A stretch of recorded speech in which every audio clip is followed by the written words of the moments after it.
Peggy 16. When Scorpion's family were killed by Sub-Zero, not even death could stop Scorpion's lust for revenge. So what happens when that unstoppable warrior enters the world of injustice? We asked the creator of Mortal Kombat, Ed Boon, and the creative co-lead of DC Comics, Jim Lee. This is what they had to say. Well, a lot of people don't realize that the Mortal Kombat, everything in terms of those things has been rooted in comic books. The big events in my childhood were all related to comic books. So as we made the first Mortal Kombat game, we actually made a comic book to introduce the story.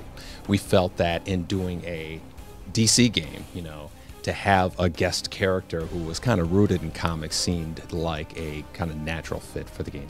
I love Scorpion because he really has powers that are very unique, and I think is a really good fit in the DCU in that we don't have characters like him in our universe. I mean, we have characters that are reborn or from the Nether Realm, but they don't have that essential part, and that's being a ninja. I think that's the cool combination of the two.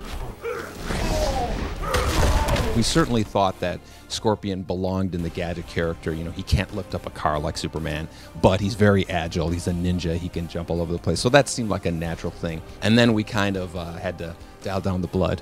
So once we did that and kind of got all that stuff out of the way, it was surprising how natural of a fit he was. And then again, his costume, designed by Jim here, was just made him visually kind of fit into the big picture that much better. Whenever I redesign anything, and obviously, I knew that you would be seeing the design, of course, and so that adds another level of pressure. But I basically Googled every version of the costume, and then I actually Googled like real Scorpions. I'm sure that your designers did the same, and try to think of other ways to bring those visual elements to a design, but still being true to what you guys had done. So I kind of envisioned a kind of a Scorpion skeletal kind of armor overlay on top of the character. I love that design. Oh, thank you. When we saw the design of Scorpion with the scorpion on his chest, part of us was like, oh, why didn't we think of that? And then another part was just kind of like, what a fantastic way to get him in. Just the idea of having Jim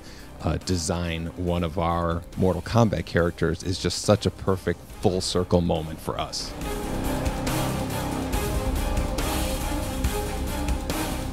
The thing is, Batman is you've said it yourself. He's the guy, if you give him 6 months to prepare, he can take down anyone.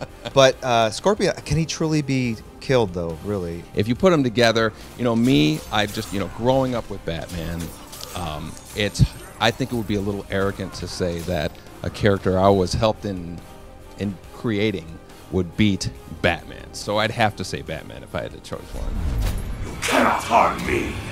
Apparently I can.